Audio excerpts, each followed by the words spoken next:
So friends, welcome back to my YouTube channel learn science. आज हम Oxford new science in everyday life class 7 का chapter number 14 wind and storm का part 5 लेकर के आए हैं, जिसमें आज हम पढ़ने वाले हैं damage caused by a cyclone. Right, पिछले पार्ट में हमने स्टॉर्म्स एंड साइक्लोन को कवर किया था। हमने स्टॉर्म की परिभाषा पढ़ी थी। Storms are severe atmospheric disturbance accompanied by very strong high speed winds. Right, हमने फिर स्टॉर्म्स की विंड स्पीड को कैसे एस्टिमेट करते हैं उसके लिए जो सबसे पहले स्केल ब्यूफोर्ट ने, सर फ्रांसिस ब्यूफोर्ट ने जो उन्होंने स्केल बनाई थी, हमने उसके बारे में पढ़ा था। ओके, तो वो मैंने आपको पिक्टोरियल वे में भी दिखाई थी, मैंने आपको यहाँ पे भी दिखाने की कोशिश की है ताकि आपको जो आज हम टॉपिक पढ़ेंगे उससे आपको रिलेट है, वो उससे आपको समझ में आ जाए।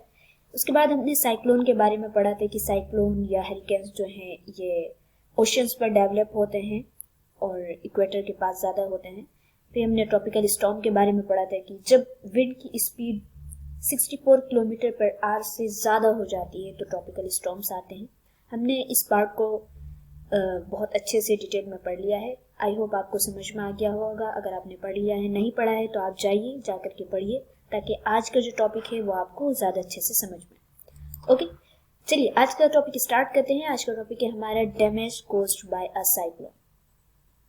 हमने साइक्लोन के बारे में तो पढ़ लिया कि साइक्लोन जो होता है बहुत ही खतरनाक होता है, लेकिन अब क्या क्या उससे नुकसानात होते हैं, कैसे होते हैं, क्या कोई ऐसा वाकया जो कि एक इतिहास बन गया हो, उसके बारे में हम पढ़ेंगे। उड़ीसा में आया था cyclone. So cyclones wind travel at very great speeds. जो साइक्लोन की विंड होती है वो बहुत ही तेजी से ट्रेवल करती है, ये तो हम सभी को पता है। आता ही साइक्लोन विंड की वजह से है, ठीक है। When a cyclone strikes, trees can be uprooted and building flattened. जब साइक्लोन आता है, जब साइक्लोन स्ट्राइक करता है जब साइक्लोन किसी जगह पे आता है तो जो ट्रीज होते हैं वो अप्रूटेड हो जाते हैं, जड़ से उखड़ जाते हैं। एंड बिल्डिंग्स फ्लैटेंड, यहाँ पे फ्लैटेंड का वर्ड यूज किया गया है। फ्लैट के मीनिंग आते हैं चपटे के, है ना, चपटा आता है ना, फ्लैट होता है। तो बिल्डिंग्स जो होती है वो फ्लैटेंड हो जाती है। इट मीन्स के वो जमीन बोस हो जाती है। उर्दू में बोलते हैं, बहुत अच्छा सा वर्ड आता है इसके लिए, जमीन बोस। बिल्कुल जमीन जैसी लैंड होती है वैसी हो जाती है। It is accompanied by very heavy rains. एक तो हवाएं चल ही रही है, साथ साथ हेवी रेन्स भी होती है ना। मतलब कहते हैं ना कि जब मुसीबत आती है तो ऊपर नीचे आगे पीछे सभी से आती है, तो साइक्लोन में भी ऐसा ही होता है। विंड तो आ ही रही है, हवाएं चल रही है, इतनी स्पीड है, 120 किलोमीटर पर आवर से भी ज्यादा स्पीड है विंड की। साथ में ये है कि हेवी रेन्स भी है, बिजली भी कड़क रही है। Cyclones can cover a large area. और जो साइक्लोन होते हैं ऐसा नहीं है कि वो सिर्फ 1 किलोमीटर पे सिर्फ 1 किलोमीटर के एरिया को कवर कर रहे हैं, 2 किलोमीटर नहीं। जब साइक्लोन आते हैं तो पूरी अगर वो वाला कोई आइलैंड है तो वो पूरा का पूरा आइलैंड जो है वो डूब जाता है। पूरा एक शहर, पूरे दो शहर, तीन शहर, मतलब जो एक बहुत बड़े एरिया को साइक्लोन जो है वो कवर करते हैं। They are shaped like a huge spirals and can be seen and tracked by satellites. और जो साइक्लोन की अगर आप सैटेलाइट से देखो, उनको सैटेलाइट से अगर आप उसको ट्रैक करने की कोशिश करो, उसे देखने की कोशिश करो, तो आपको वो एक बड़ी सी स्पाइरल बोलते हैं कुंडली को। जैसे सांप कुंडली मारता है ना, कुंडली मार के बैठता है ऐसे गोल गोल गोल, तो साइक्लोन जो है ना वो वैसे ही दिखता है। Another interesting fact is that they circulate counterclockwise in the northern hemisphere and clockwise in the southern hemisphere. यहाँ भी इन्होंने बहुत अच्छी सी बात बताई और इंटरेस्टिंग फैक्ट भी है ये कि जो साइक्लोन होता है वो अगर आप नॉर्दर्न हेमिस्फीयर में हो तो वहाँ पे साइक्लोन जो ट्रेवल करेगा, जो सर्कुलेट करेगा, तो वो काउंटर क्लॉकवाइज करेगा। काउंटर क्लॉकवाइज का मतलब एंटी क्लॉकवाइज। क्लॉक कैसे चलती है? जैसे क्लॉक चलती है, जैसे 12 से 1, 1 से 2, 3, 4, है ना, जैसे क्लॉक चलती है, तो जो नॉर्दर्न हेमिस्फीयर है वहां पे क्लॉक चलती है, वो वहां पे साइक्लोन जो सर्कुलेट करता है वो करता है एंटी क्लॉकवाइज, उल्टी डायरेक्शन। ओके, और जो साउथर्न हेमिस्फीयर है वहां पे जो साइक्लोन ट्रेवल करता है वो करता है आपका क्लॉकवाइज। अब ऐसा क्यों है? तो इसका मेन रीजन है अर्थ का रोटेशन। समझा? अर्थ के रोटेशन की, अर्थ रोटेट कर रही है, रिवॉल्व भी कर रही है, लेकिन यहाँ पे मेन रीजन है अर्थ का रोटेशन। अब अर्थ का रोटेशन कैसे है तो आप इसको गौर से देखिए।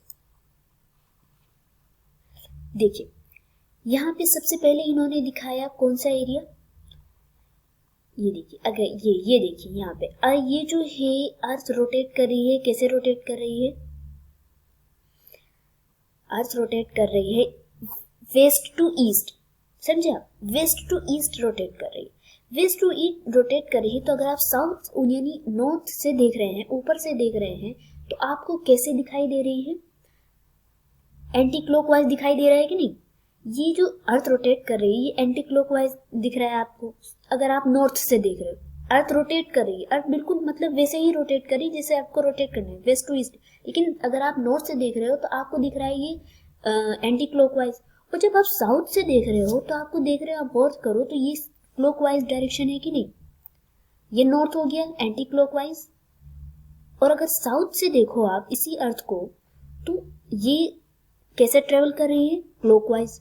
तो यही चीज यहाँ पे, यही चीज समझाने की कोशिश कर रहे हैं कि जब आप नॉर्थ में हो तो नॉर्थ में जो अर्थ का रोटेशन, अगर आप नॉर्थ से देखते हो तो नॉर्थ में जो है काउंटर यानी एंटी क्लॉकवाइज रोटेट कर रही है अर्थ नॉर्थ से। तो इसी हिसाब से साइक्लोन भी वैसे ही ट्रेवल करता है। और अगर आप साउदर्न हेमिस्फीयर से देखो तो वही जो है आपको क्लॉकवाइज दिखाई पड़ती है। तो इस वजह से जो है वो आपका जो साइक्लोन ट्रेवल करता है वो भी क्लॉकवाइज ट्रेवल करता है। ओके, तो जब हम हायर क्लासेस में जाएंगे तो वहां पे आप पढ़ेंगे अर्थ का कोरियोलिस इफेक्ट। इसकी वजह से ऐसा होता है कि विंड कर्व करती है। तो हम हायर क्लासेस में जाएंगे तो वहाँ पे आप डिटेल में पढ़ेंगे। तो अभी आपको बस इतनी सी बात याद रखनी है कि अर्थ के रोटेशन की वजह से नॉर्दर्न हेमिस्फीयर में जो साइक्लोन सर्कुलेट करता है वो एंटी क्लॉकवाइज करता है और साउदर्न हेमिस्फीयर में क्लॉकवाइज करता है। ओके, आई होप आपको समझ में आ गई होगी बात। आगे चलते हैं। ओके, आगे ये देखिए, एक किसी जगह पे हरिकेन आया है, उसके बाद जो आप नुकसान देख सकते हैं कि उसके बाद जो हालत है, क्या हालत है, मतलब पूरा शहर उजड़ गया है। इतने बड़े बड़े घर, इतनी बड़ी बड़ी जगह बिल्कुल तबाह व बर्बाद हो गई। ये यहाँ पे दिखाने की कोशिश की है। ओके, फैक्ट फाइल है, tropical storms need to be fuelled by two things. Tropical storm, अभी हमने पढ़ा ट्रॉपिकल स्टॉर्म किसे कहते हैं कि जब विंड की स्पीड, यानी जो स्टॉर्म आता है उस वक्त आता है ट्रॉपिकल स्टॉर्म जब विंड की स्पीड 64 किलोमीटर पर आवर से ज्यादा हो जाती है तो ट्रॉपिकल स्टॉर्म आता है। ठीक है, तो इसको फ्यूल करने के लिए, मतलब ये है कि फ्यूल क्या मतलब होता है, ईंधन। मतलब ये है कि जब ट्रॉपिकल स्टॉर्म लाने के लिए दो चीजों की जरूरत होती है, मॉइस्ट एयर एंड हीट। एक तो नमी, हवा में नमी चाहिए, मॉइस्ट होना चाहिए, और हीट चाहिए। This is available in plenty in the oceans. और अगर आप ओशियंस को देखो तो ओशियंस में तो ये दोनों चीजें आपको बहुत ही ज्यादा मात्रा में प्लेंटी लेवल पे मिल जाएंगी, बहुत ज्यादा मात्रा में मिल जाएंगी, क्योंकि भाई ओशियन के ऊपर मॉइस्ट एयर तो है ही और हीट भी है, which is why they start over the ocean. और यही वजह है कि ट्रॉपिकल स्टॉर्म्स जो होते हैं वो ओशियंस पे ही स्टार्ट होते हैं, वहीं मतलब वो वहीं से ही वहीं से ही बनना स्टार्ट हो जाते हैं। और अगर वो लैंड की तरफ आते हैं तो वो ज्यादा देर तक के नहीं रह पाते और जल्दी ही खत्म हो जाते हैं, क्योंकि लैंड पे आने पर जो है वहां पे मॉइस्ट एयर नहीं मिल पाती। हीट तो मिल जाती है बट मॉइस्ट एयर नहीं मिलती, ड्राई एयर मिलती। So this is also one of the reason why quite a few die out by the time they reach the land, कि जब वो लैंड पे पहुंचते हैं तो कुछ देर के बाद वो खत्म हो जाते हैं। ओके, अब यहाँ पे हम पढ़ते हैं super cyclone hits Orissa, millions homeless. October 30 यानी 30 अक्टूबर 1999 भुवनेश्वर की ये घटना है कि जब एक सुपर साइक्लोन आया था उड़ीसा में और उस वक्त मिलियंस लोग जो थे वो होमलेस हो गए थे। A severe cyclone moved in from the Bay of Bengal to hit coastal area yesterday.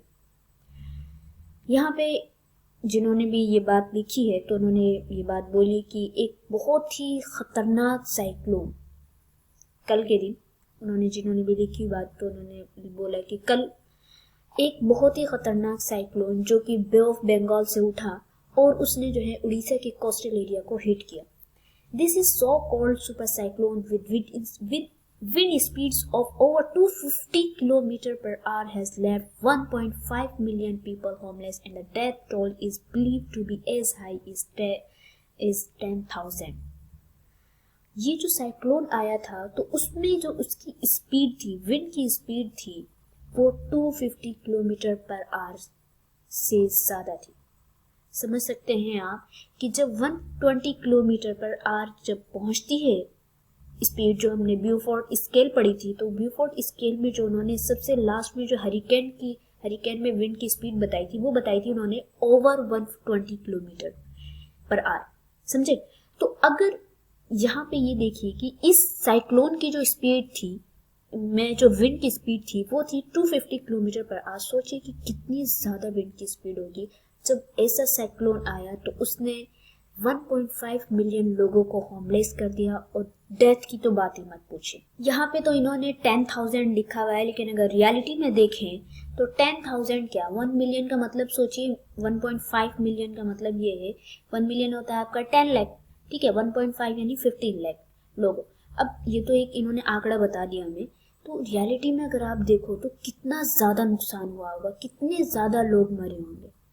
Phone and electricity lines have been extensively damaged and transportation has been severely disrupted. लोग मर गए हैं तो फोन और electricity की तो कोई हकीकत ही नहीं है, तो वो तो बहुत ज़्यादा डैमेज हुए थे और ट्रांसपोर्टेशन तो हो गई। आगे चलते हैं, ये देखिए, अब ये जो वहाँ पे उड़ीसा में आया था तो उसका कुछ लोगों ने फानी साइक्लोन नाम रखा। फानी जो होता है ये वर्ड होता है, ये वर्ड है उर्दू का वर्ड। इसके मीनिंग आते हैं ख़त्म होना।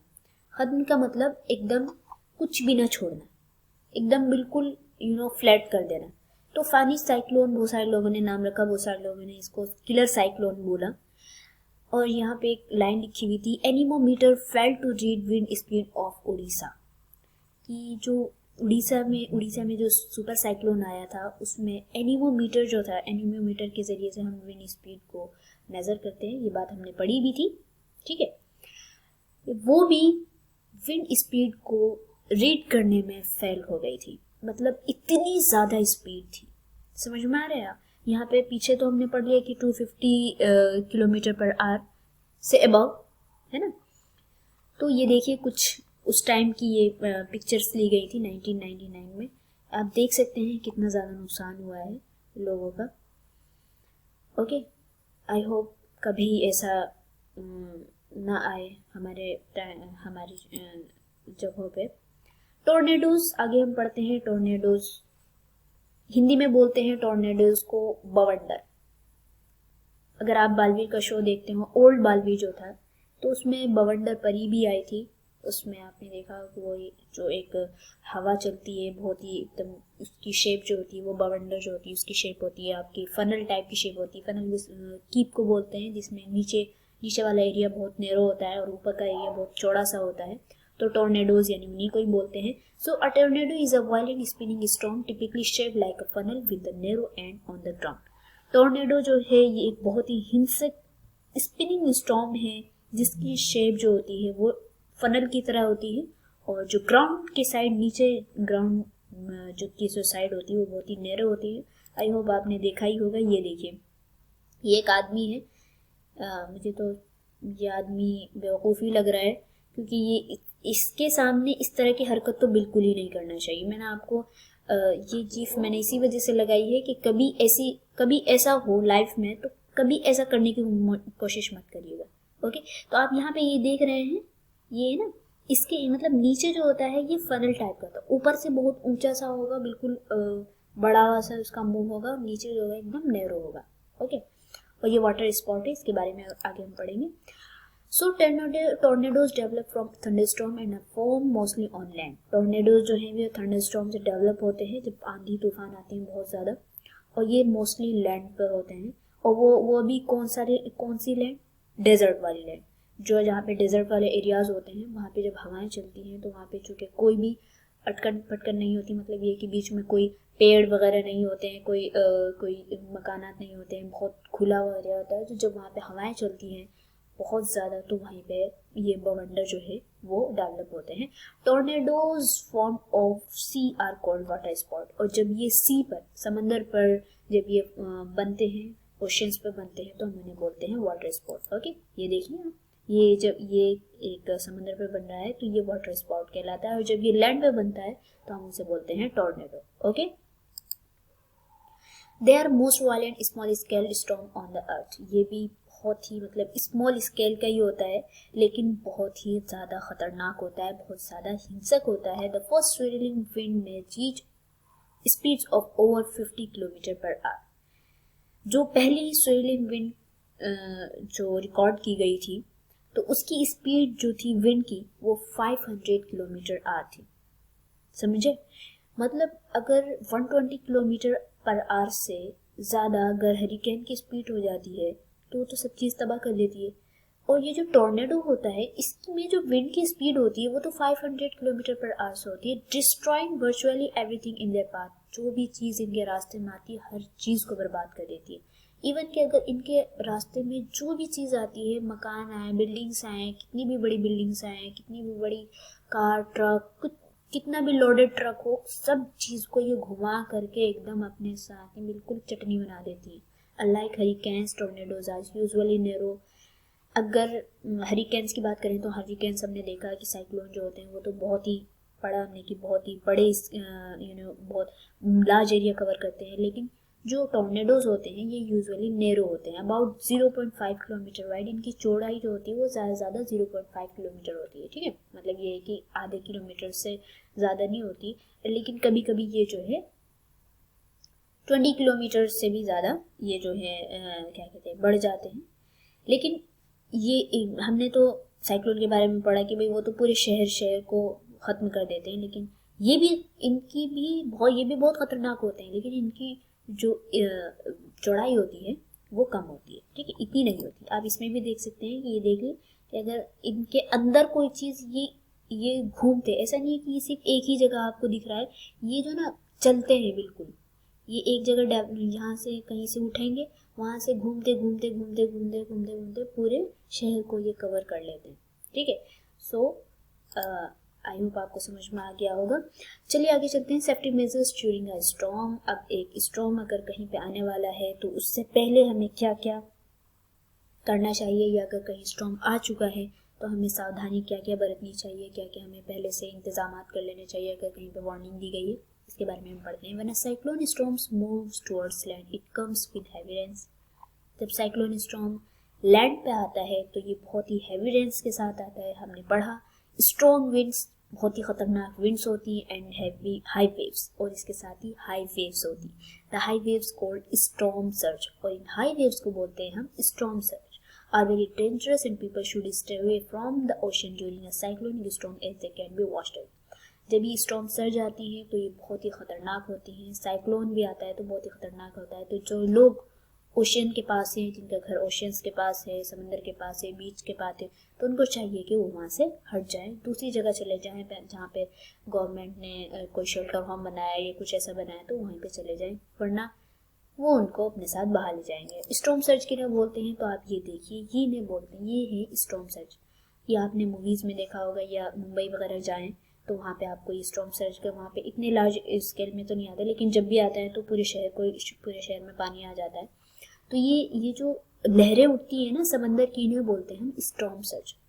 समझे? तो ये ना बहुत ऊंची ऊंची भी उठती हैं, इतनी कि 2-3 मंजिल, 2-3 मंजिल के बराबर ऊंचाई पे ये इतनी ऊंचाई पे बढ़ती हैं। समझे? इन्हें बोलते हैं storm surge. So safety measures we should follow during a cyclone tornado warning are given. लोग आपको क्या क्या सेफ्टी मेजर्स करने हैं। रिमूव एनी डेड ट्रीज और overhanging branches, loose roofing materials etcetera that could blow away. तो अगर कहीं पे कोई डेड ट्री है, सूखा पेड़ है, कोई ब्रांचेज है किसी पेड़ की, जो ब्रांचेज ओवरहैंगिंग ब्रांचेज मतलब ऐसी ब्रांचेज जो ओवरहैंग कर रही हैं, मतलब बिला वजह इधर उधर है, सूखी है, या ऐसा कोई लूज रूफिंग मटेरियल्स है कि आपके कोई मलबा वगैरह है, तो आपको चाहिए कि आप उसको वहाँ से रिमूव कर दें, ताकि वो जब स्ट्रॉन्ग विंड आए, जब स्टॉर्म आए, तो वो उड़ करके आपको नुकसान ना पहुंचा सके। Stay indoors as far as possible and move to a shelter agreed upon। अपने घर में ज़्यादा से ज़्यादा रहिए, जितना मुमकिन हो सके घर से बाहर मत निकलिए। और अगर सरकार ने कहीं शेल्टर होम बनाया है तो आप जो है वहाँ जा कर के वहाँ पे स्टे करिए, वरना हो सकता है कि आपके घर में घुस जाए और आपको इतनी मदद नहीं मिल पाए जितनी कि शेल्टर होम में हो। Secure Windows and stay away from them, Windows को अच्छे से बंद कर लीजिए घर में है तो, और अपने घर में ही आराम से रहिए। You will not able to outrun a tornado in your car, so please don't try to do it। अगर आप अपने कार में जा रहे हैं, ठीक है, किसी व्हीकल पे बैठे हैं तो आपको चाहिए, और अगर टॉर्नेडो आ गया है तो ऐसा नहीं है कि आप जो है उसको इग्नोर करते हुए आगे चले जा रहे हैं। आपने देखा टॉर्नेडो में जो भी उसके सामने जो भी चीज़ आती है तो वो अपने साथ जो है वो उसको सबको ख़त्म कर देती है, अपने उसमें अपने बवंडर में उसको घुसा लेती है, वो वहीं पे घूमते हुए रह जाते हैं। तो अगर आप कहीं पे जा रहे हैं कार से तो अपने कार को पार्क करके एक जगह खामोशी से खड़े हो जाइए। और अगर घर पे हैं तो बवंडर के टाइम पे, ऐसे टॉर्नेडो के टाइम पे घर से बाहर मत निकलिए, है ना, आप नहीं चला पाएंगे कार। ओके, तो ऐसे बेवकूफ़ी वाला काम तो खैर कोई इंसान करेगा नहीं। Do not take shelter under a tree as tree can be uprooted due to heavy rains and strong winds. और ये बात तो आपको हमेशा याद रखनी है, कभी भी बिजली चमके, बिजली या बहुत ज़्यादा बारिश होती है तो कभी भी जो है किसी पेड़ के नीचे हमें नहीं खड़े होने चाहिए, क्योंकि हमें नहीं पता कि जो विंड है वो कितनी और बढ़ने वाली है। क्योंकि जाहिर सी बात है, जो साइक्लोन आता है, जब स्टॉर्म आता है तो वो बड़े बड़े पेड़ों को भी उनके जड़ से उखाड़ देता है। तो अगर वो उखाड़ करके अगर आप ही के ऊपर गिर जाएंगे तो आप तो अपनी जान से हाथ धो लेंगे। सो आपको ऐसा नहीं करना। Watch out for flying debris and loose objects they may fall. और हमेशा जो फ्लाइंग डेब्रिज है, फ्लाइंग डेब्रिज बोलते हैं मलबे जो होते हैं, उनको देखते रहिए कि कहीं वो आपके ऊपर ना गिर जाए, ठीक है। Avoid anything that may touch electricity lines, wet grounds और puddles of water will conduct electricity. जब कभी भी स्टॉर्म आए तो ऐसी कहीं पे भी नहीं जाना है जहाँ पे कि वो इलेक्ट्रिसिटी कंडक्ट कर सके, ठीक है, और ना ही इनको टच करना है। जैसे कि आप वेट ग्राउंड, कोई ज़मीन गीली है, या पडल्स, ये जो सड़कों पे जो गड्ढे हो जाते हैं उनमें वहाँ पे उनके पास मत जाइए, या किसी नदी नाला तालाब के पास नहीं जाइए। क्योंकि वहाँ पे क्या है कि अगर कोई बिजली का खंभा या कुछ ऐसे जो बड़े बड़े वो लगे हुए होते हैं इलेक्ट्रिसिटी लाइन्स, अगर वहाँ पे टच कर गए, वहाँ पे कोई तार गिर गया, हाई वोल्टेज का तार गिर गया, तो वो जो है कंडक्ट करेगा इलेक्ट्रिसिटी और आपको आपकी जान भी जा सकती है। People in low line areas and near the coast line should be evacuated, ठीक है। और जो लो लाइन एरियाज में, मतलब जो ऐसे एरियाज में है जो नीचे हैं, जैसे बहुत सारे लोग कहीं पे आपने ऐसा देखा होगा कि जो वहाँ पे सड़कें जो होती हैं वो बहुत ऊंची होती हैं और जो घर होते हैं वो एकदम नीचे होते हैं, मतलब जो उनकी छत, उन घरों की छतें और सड़क जो होती है वो एक ही बराबर होती है। तो जो लोग नीचे एरियाज में रहते हैं, ऐसे एरियाज में जहाँ पे कि पानी भर सकता है, और जो कोस्ट लाइन एरियाज में रहते हैं तो चाहिए कि उनको वहाँ से वो चले जाएं, दूसरी जगह चले जाएं। Fisherman should not go out to sea after a cyclonic warning. अगर साइक्लोनिक वार्निंग आ गई है तो जो फिशरमैन है, जिनका ऑक्यूपेशन ही फिशिंग करना है, जो लोग फिशरमैन होते हैं, तो उनको चाहिए कि वो ना जाएं। Enough food, water and emergency medicine should be kept in the house as it may be necessary to stay indoors for a few days। आपको कुछ अपने लिए खाना जितना कि आपके लिए हो सके, इनफ हो, वाटर, इमरजेंसी मेडिसिन अपने घर में रख लीजिए, ठीक है, क्योंकि आपको काफ़ी दिनों तक के घर में रहना है, तो घर में तो इन सब चीज़ों की ज़रूरत पड़ेगी। A good supply of candles, lanterns or battery operated torch light with loads of spare batteries to be kept in the house, as you may have to go out without electricity for a day or two during a cyclone। Candles, लालटेन और जो torch वाली batteries होती हैं उन्हें अपने घरों में रखिए, क्योंकि आपको नहीं पता कि कितनी दिनों तक इलेक्ट्रिसिटी नहीं आएगी, ठीक है। सो इन सब चीज़ों को आपको फॉलो करना है। अगर आप इसको फॉलो करते हैं सेफ्टी मेजर्स को, तो आई होप कुछ भी नहीं होगा आपको। ओके, चलिए आगे चलते हैं। ये स्टॉर्म सर्च हमने पढ़ लिया। Let's remember fill in the blanks with correct words. First है हमारा वेव्स या फिर cyclones are storms that develop in the ocean and move towards the land. So ये वेव्स ही होती हैं जो कि ओशन पर डेवलप होती हैं और लैंड की ओर आ जाती हैं। ओके, सेकेंड, एवरीथिंग इज काम at the I of a cyclone, ये भी बात हमने पढ़ ली थी, डायरेक्ट बुक से ही आपकी लाइन उठाई गई है। Tornadoes form over the sea are called water spout. Okay, जो टॉर्नेडोज सी पर फॉर्म होती है तो हम इन्हें वाटर स्पॉट बोलते हैं। Answer the following questions orally. What are cyclones called in eastern Asia. ये बात मैंने आपको भी बोली थी कि उनको याद रखना है। ईस्टर्न एशिया में टाइफून्स बोलते हैं। Where do cyclone develop? So does cyclones और hurricane live over the warm most water of the ocean near the equator. What is tropical storm? So due to the rotation of the earth, if the wind speed climbs over 64 km per hour, it is called tropical storm. Okay? I hope आपको समझ में आ गया होगा। आज का session आसान था। तो मिलते हैं अगली वीडियो में। अगर आप हमारे चैनल पे न्यू हैं तो हमारे चैनल को सब्सक्राइब कीजिए, वीडियो को लाइक कीजिए और अपने दोस्तों के साथ जो 7th क्लास में ज़रूर शेयर कीजिए। अस्सलाम वालेकुम।